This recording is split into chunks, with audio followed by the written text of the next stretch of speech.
Olá, escritoras! Olá, escritores! Sejam muito bem-vindos. Este é o podcast Elas Escrevem, um podcast de escritoras para escritoras e também para quem deseja escrever para crianças. Esse é um programa patrocinado pela Lei Paulo Gustavo e Secretaria de Cultura de Vila Velha. Esse segundo episódio vai tratar de um assunto que é bem, vamos dizer assim, uma sequência, né? Depois da criação da nossa história, depois da escrita da nossa história, como vamos fazer para escrever um livro para crianças? Como a nossa história vai se tornar um livro infantil?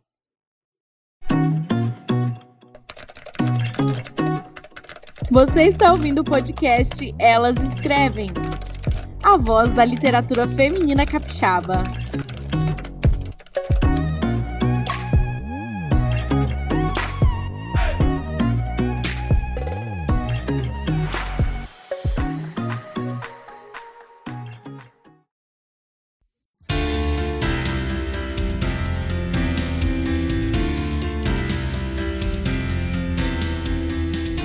Qual o segredo de capturar a atenção de crianças em uma história?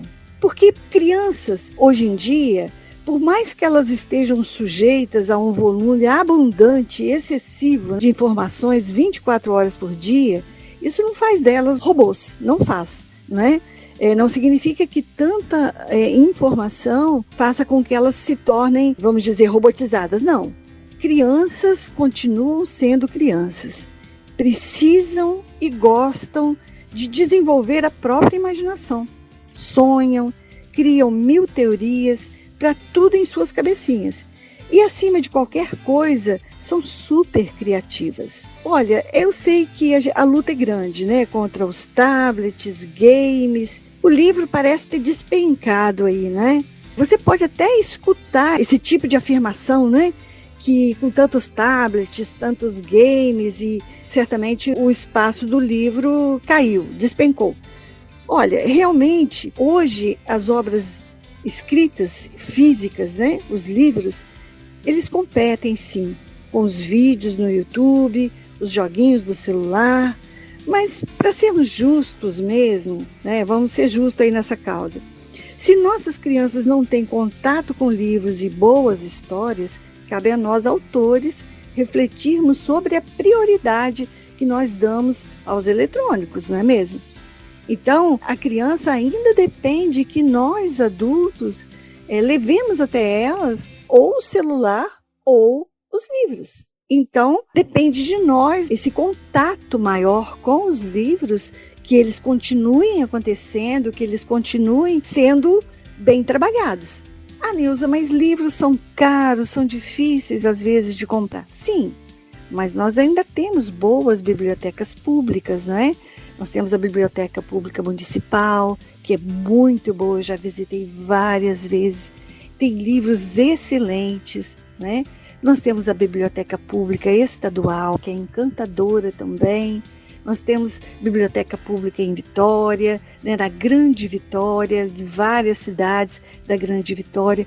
Então, nós podemos fazer esses passeios, né, pegar os livros, levar para casa, trocar com outras crianças os livros que compramos, não é?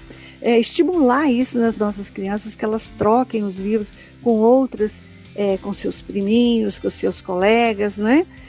Isso é super interessante, isso desenvolve aí uma socialização bonita, né?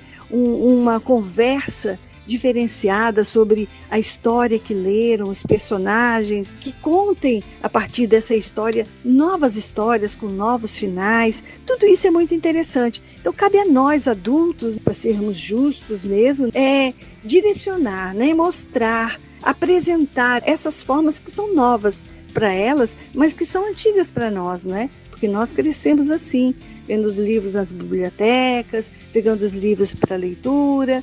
Então, vamos posicionarmos bem diante disso, né? Mas o que as crianças gostam de ler? Quebrando mitos aí, as crianças continuam sim lendo livros, como a gente já fazia nas nossas gerações anteriores. Elas continuam lendo livros nas suas bibliotecas escolares, em outros momentos que a gente consegue captar essa atenção deles, né? No momento que a gente adquire um livro novo, ou que vai ao shopping e os leva numa livraria, porque elas são atraentes também, as livrarias dos shoppings, as livrarias de rua, né? Elas são muito atraentes.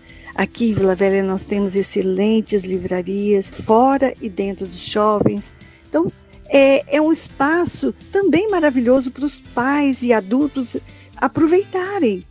Porque quando você vai a uma livraria dessa, necessariamente você não tem que comprar, mas você pode folhear, você pode ter o contato com esses títulos, ler as resenhas, né? E a partir desse momento, depois que você leu várias resenhas e você se decidiu por um deles, levá-los para casa, não é? E daí trocar com outras crianças e tudo mais, conforme já comentei aqui. Bom, existem pesquisas confiáveis que revelam que crianças do pré até os 12 anos estão lendo mais. E eles preferem os livros impressos aos livros virtuais. Olha que legal. Se deixarmos assim os fatalismos, né, de lado e pararmos para pensar e observar, isso faz sentido. Olha, para quem nasceu na era digital, o meio pouco importa, desde que a história seja contada.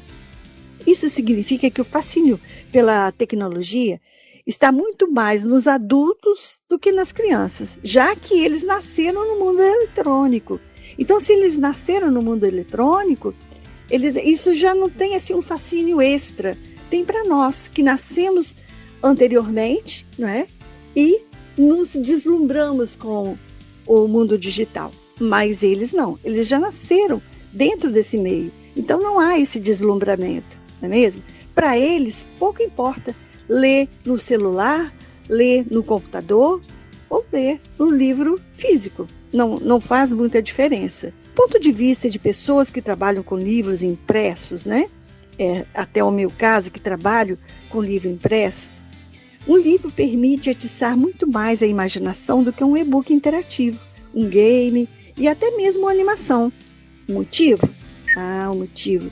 Enquanto um game, uma criança olha um game, a criança se concentra em descobrir onde ele precisa clicar.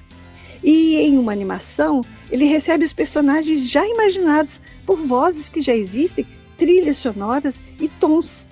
No livro, é ela quem precisa contribuir com a sua imaginação para interpretar a história, para compreender a história, não é?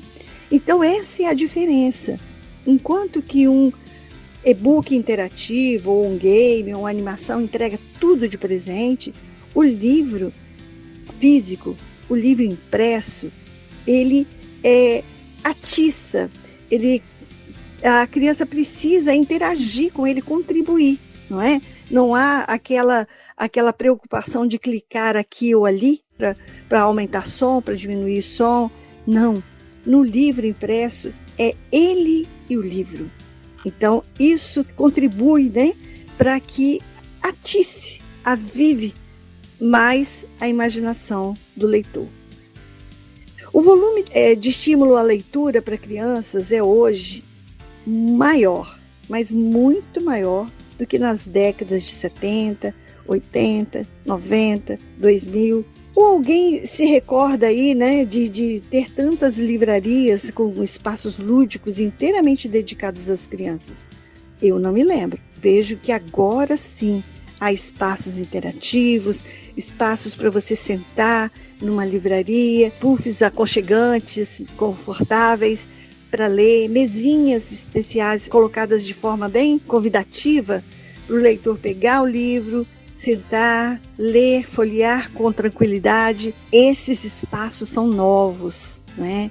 Esses espaços são de agora, criados agora, permitindo que essas crianças elas tomem mais intimidade com os livros quando folheia, manuseia livremente. Então, a gente vê isso nas livrarias hoje, a gente vê isso nas bibliotecas. Eles criaram condições para que o leitor se sinta mais confortável ali. A própria sociedade, por fim, ela tem incentivado cada vez mais a leitura para crianças, incluindo hábitos dos pais de lerem para seus filhos.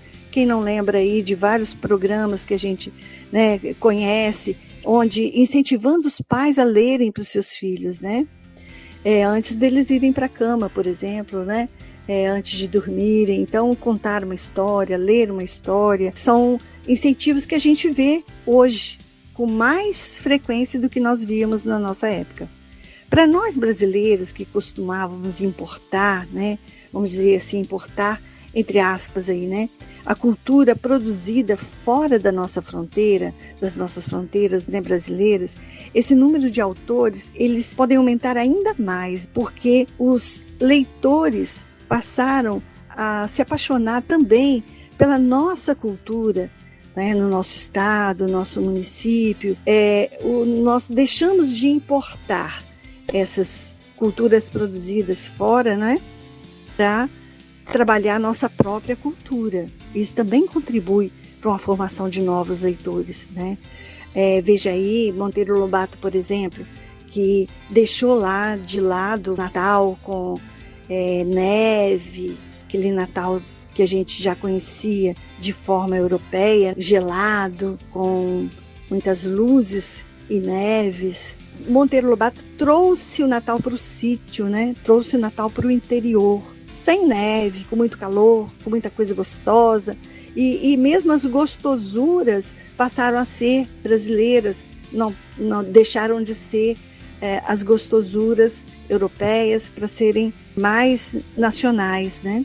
E isso foi formando um leitor mais criterioso, que começa a se apaixonar, então, pela nossa cultura, dos nossos saberes, nossos fazeres, né?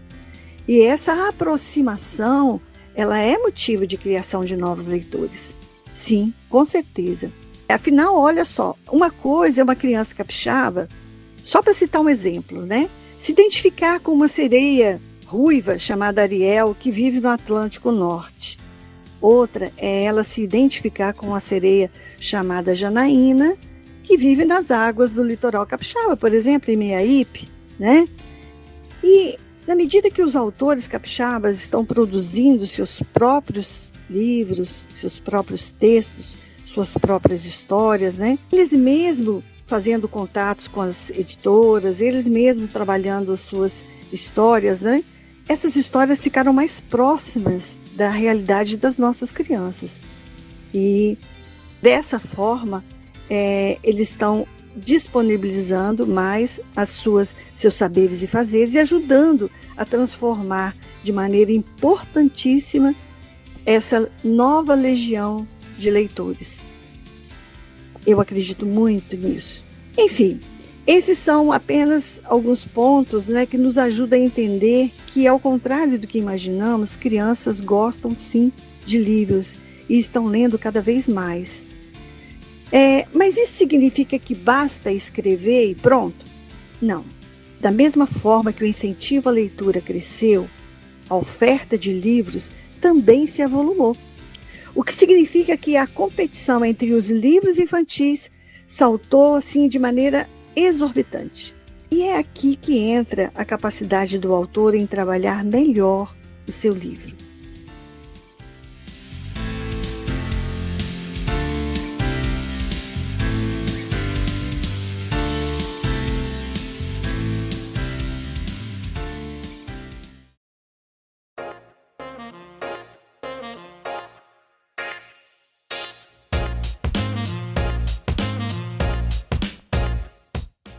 Como escrever livros infantis? Como em toda produção artística, não há uma receita de bolo que funcione em todos os casos. Mas há, sim, algumas melhores práticas, né, que devem sempre ser observadas para garantir uma maior aderência da história para a imaginação da criança. Como levar essa história para as crianças imaginarem, né? Como nós faremos isso, nós escritoras? Como criar uma história que vá realmente repercutir na mente das crianças, na imaginação das crianças? Como a nossa história vai chegar até eles? Uma das coisas que eu fiz ao iniciar a minha carreira como escritora foi realmente ler livros infantis. Comecei a buscar na minha cidade, do interior, comecei a buscar já no computador na época, né? Também algumas histórias disponibilizadas no computador. Busquei também nas cidades, né, as livrarias. Sempre que eu tinha oportunidade, eu ia a uma livraria, folheava, sentava, lia um pouco de cada história. Então, acredito que esse seja o nosso primeiro passo para a gente se tornar uma escritora, é realmente a gente buscar os livros, ler os livros. Nós precisamos ler para entender. Eu até já tenho algumas experiências com algumas autoras que dizem para mim assim: Neuza, quando eu estou escrevendo a minha história, quando eu começo a produzir uma história na minha cabeça, na minha imaginação, antes mesmo de escrevê-la, me afasto de todo tipo de literatura, para não sofrer nenhum tipo de influência.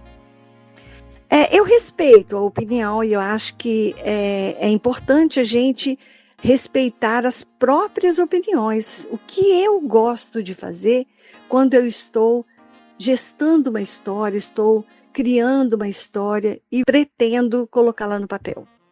Eu gosto de ler outras histórias, de buscar outras aventuras e, vamos dizer, ao mesmo tempo ler e escrever. Isso depende muito de cada pessoa, cada escritora, né? No meu caso, eu amo ler. Então, para mim não traz para mim nenhum tipo de influência ler outros autores ao mesmo tempo que eu escrevo. Porque eu amo ler, não deixaria esse sabor da leitura por um tempo, não. Eu iniciei a minha carreira lendo muito e eu continuo produzindo e lendo muito também. Essas questões da leitura para a escrita, que é uma coisa importante, eu acredito que a gente melhora o nosso vocabulário, que a gente fica mais à vontade com o que escreve, né? Esse talvez seja o primeiro ponto, né? A melhor maneira de escrever um livro para crianças é partindo de um entendimento claro do que elas gostam de ler. Então, por isso, esse é um dos motivos que me levaram às livrarias, né, que me levaram assim, a folhear os títulos que estão saindo, para entender qual é o tipo de leitura que as crianças gostam de ler. Então, eu aconselho você, compre alguns livros, leve para casa, analise cada obra minuciosamente, como é a relação texto e imagem, quantos conflitos há no enredo, como é a fluidez da história. Cada ponto conta muito e muito. Então, realmente vamos analisar os livros infantis com outro olhar. O que eu escrevo interessa às crianças? É o que elas querem ler? Eu sempre digo que as crianças, qualquer público, leitor ou não leitor, passa a ser um leitor no momento em que ele lê coisas que ele gosta, textos que ele gosta. Se às vezes a gente, né, insiste com a criança para ler um determinado tipo, um gênero, né? Vamos ler poemas. E poemas não é exatamente o que ele gosta mais de aventuras.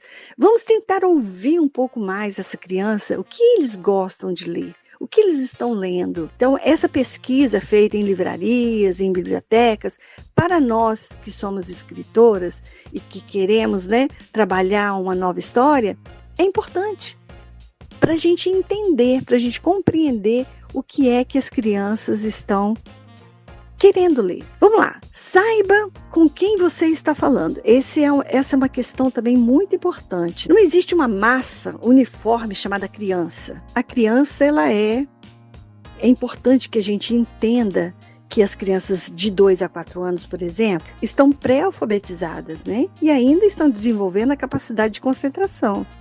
Então, histórias densas demais, né, maiores, com tramas mais complexas e poucas ilustrações, dificilmente as conquistarão.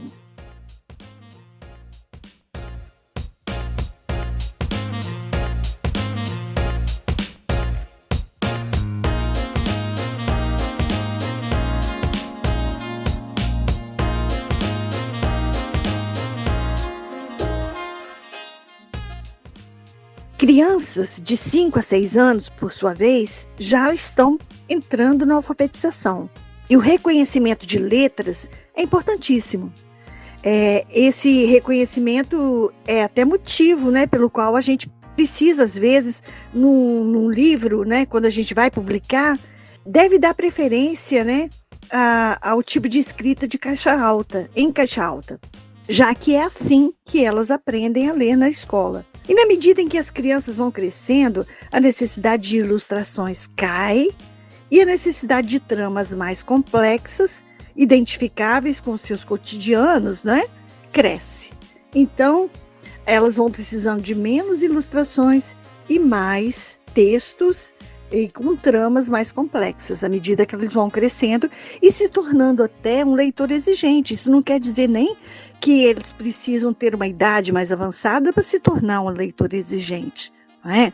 Acredito que muitas crianças que tenham esse prazer pela leitura, esse gosto pela leitura desde muito cedo, né, logo que aprendem a ler, e rapidinho eles já também se tornam leitores exigentes, né? Não é toda trama que vai chamar a atenção deles, não é toda história simplificada que os prenderá, não é? Dentro daquela leitura. Então, isso depende muito do estágio em que o leitor esteja. Mas é bom que a gente observe essas regrinhas aí, né, das idades, que é o que eles estão vivendo na comunidade escolar. Entenda que a forma importa tanto quanto o conteúdo. Para crianças, um livro não é a história contida nas páginas, é o conjunto inteiro da obra, incluindo capa, ilustrações, tudo que tem no livro. Tudo precisa chamar a atenção, precisa ser cativante, precisa seduzir, precisa envolver. Aliás, é sempre útil encarar um livro como uma espécie de brinquedo. Ele tem o seu propósito, mas para ganhar e prender a atenção do público, precisa ser bem acabado, ter qualidade plástica. Em outras palavras, de nada adianta escrever um texto fenomenal para crianças de 3 anos se ele não tiver ilustrações bem feitas, atraentes, que ajudem essa criança a entender o universo que está sendo narrado ali. Histórias infantis não são escritas, elas são criadas por um conjunto de elementos que incluem tanto texto quanto ilustração. Então, essa estrutura toda ela é fundamental. Qualquer que seja o enredo, uma história com estrutura sólida, é importante para a criança se sinta confortável com a narrativa. Ou seja, há necessidade de um personagem principal, com quem ela se identifique facilmente. Depois, a necessidade de personagens secundários que a ajudem a caminhar pela história. Conflitos ou problemas que precisem ser solucionados, né? De sustos, surpresas, que ajudem a manter as suas atenções presas, ansiosas pelo que estiver por vir. Então, esse é um segredo, né? A gente trabalhar com esse personagem principal, depois trabalhar com os personagens secundários, né? Que são os amiguinhos desse personagem principal, que são a família desse personagem principal, ou não, né? Alguém desconhecido que entra na história que também se torna um personagem principal. E ir trabalhando aí as surpresas, né? Vamos dizer, as questões que chamem a atenção e deixem as crianças com vontade de saber o que vai acontecer no capítulo seguinte. O que eu ainda chamo a atenção, né, de todas nós escritoras, e aí eu me incluo, né, é com a questão das lições de moral, né? Era comum a gente imaginar que todo livro infantil deveria vir com alguma lição de moral embutida, uma coisa bastante comum nas fábulas, por exemplo, né? Toda fábula, no finalzinho dela, tem uma moral da história, né? Isso já é característico da fábula. Bom, mas até certo ponto isso pode funcionar com as crianças menores, por isso a fábula é destinada a crianças menores. Mas na medida em que elas crescem, a própria existência de moralismo pode acabar tendo o efeito contrário e afastando os pequenos leitores. Livros não são aulas de certo e errado. São maneiras do próprio indivíduo se entender e formar a sua visão sobre o mundo ao seu redor. Se esse indivíduo não se sentir livre para formar uma opinião por meio da sua imaginação, para interpretar a história sem que ela seja entregue de maneira enlatada, já toda quadradinha, ele acabará se cansando e perdendo o interesse. Mais do que para adultos, para crianças, a leitura deve ser uma fonte primária de prazer, não de lição de moral. Então é importante que a gente verifique isso, né?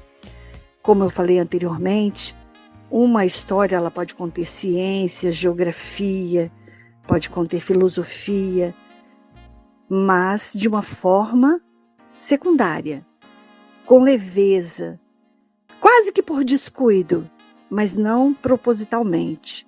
Se uma história tem um ensinamento proposital, ela pode tirar o encantamento e o prazer da leitura.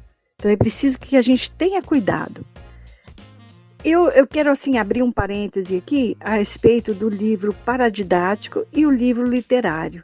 Não vamos dizer que o livro literário é um livro melhor ou superior ao livro paradidático. Não existe essa comparação. Os dois gêneros, eles não competem entre si.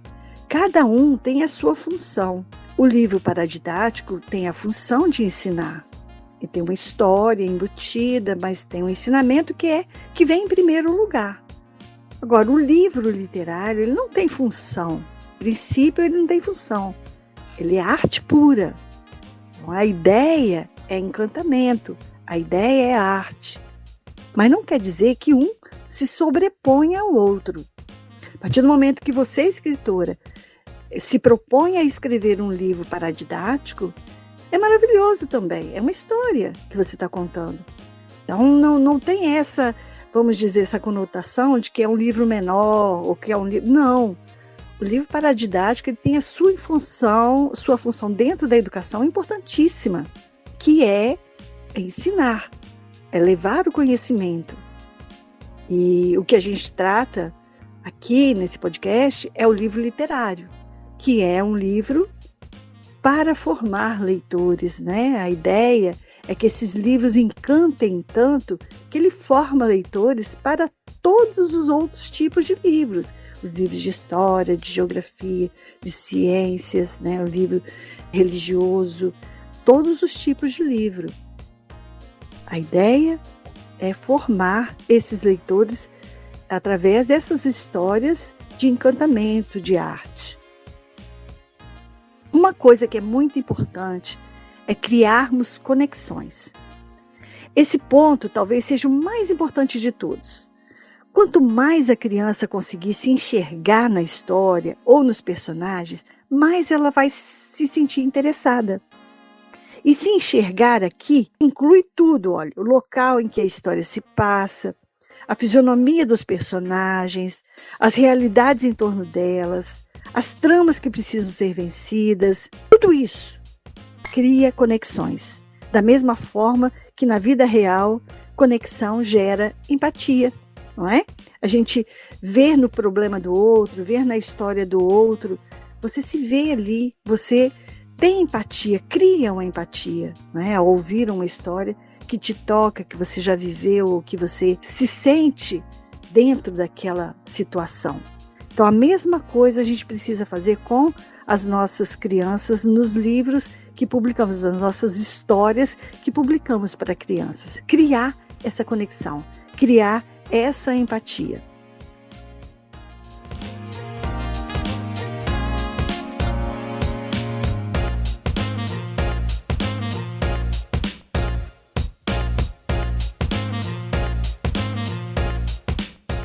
Vamos agora para a publicação do livro.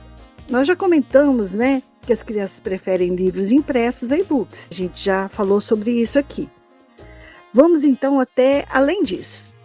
Enquanto é relativamente fácil ler um livro impresso para um filho ou uma filha na sua cama, fazer isso com o tablet é virtualmente impossível, uma vez que ele ou ela irá tocar, arrastar, brincar com a tela, ao invés de prestar atenção no enredo, não é mesmo? Imagine você na beira da cama da sua filha, sentadinha com ela, né, contando uma história pelo tablet ou pelo notebook. Ela vai querer teclar, ela vai querer aumentar o volume, diminuir, outras 1000 coisas chamarão a atenção dela, menos o enredo da história. Então, por isso, a publicação de livros ainda é tão especial e por isso precisamos levar para as nossas crianças, nesse momento de intimidade, que é o momento em que você se relaciona com ela, você, a sua criança, uma criança que você goste, que você queira ler uma história para ela, é um momento de intimidade.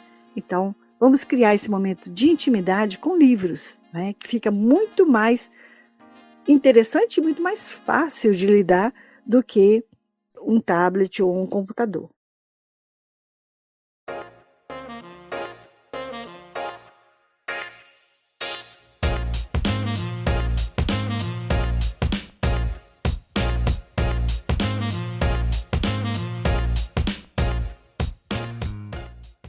Quando você lança o seu livro, né, só fazendo aqui uma rápida colocação, que ao lançar um livro para o público infantil, vai muito além da gente produzir esse material, né?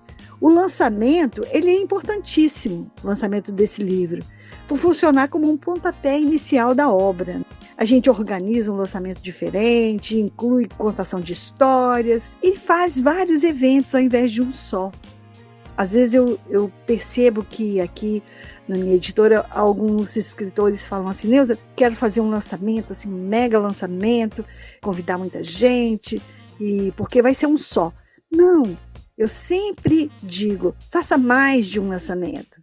Faça pequenos lançamentos em vários locais, com várias pessoas diferentes. Você pode fazer um lançamento com suas amigas num café, você pode fazer um lançamento na biblioteca pública, você pode ir convidando todo mundo, toda a população, toda a comunidade. Você pode fazer um lançamento mais íntimo com a sua própria família. Convida algumas pessoas que há muito tempo você não vê, que são seus familiares. Você aproveita para fazer uma relação, né? Construir uma relação mais firme, né? Criar laços com esses familiares e também aproveita para fazer o lançamento. São vários momentos. Aproveita para fazer lançamento em escolas, combine com os diretores de escola, faça lançamento em vários locais. Isso é muito bom.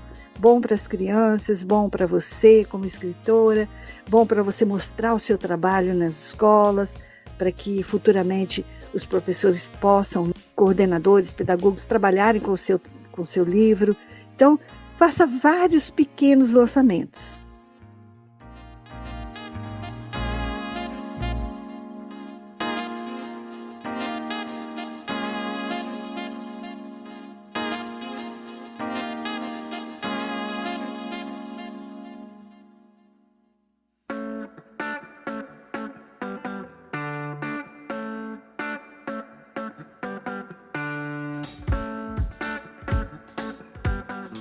Com isso, a gente termina o nosso segundo episódio e vamos partir para o nosso terceiro episódio. Vem aí muita coisa legal. A gente vai falar aqui sobre como se faz um livro. Vamos desvendar um pouco do mistério do que há por trás de uma escrita do livro. Vamos falar um pouquinho de editoração, correção, revisão. Falar sobre ilustração de livro infantil, sobre a relação texto-imagem. Nos aguardem.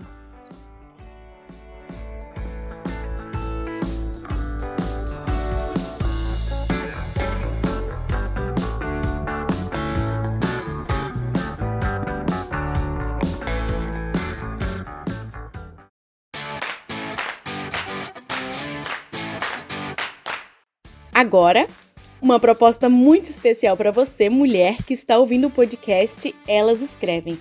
Queremos ajudar você a dar os primeiros passos na sua carreira como escritora. Queremos receber o seu texto e publicá-lo em um e-book. Você pode enviar um poema, um conto, uma ficção ou até mesmo uma memória de uma história que você viveu. O estilo é totalmente livre para você escolher. Seu texto deve estar em formato PDF e ter no máximo uma página. Envie seu texto para o e-mail jordem.editora@gmail.com ou pelo WhatsApp 27 999 54 1767. Nós, da Editora Jordem, iremos ilustrar a sua obra e incluí-la em uma coletânea, publicando-a ao lado de obras de outras escritoras. O seu texto não precisa ser inédito. Receberemos sua obra literária com muita alegria.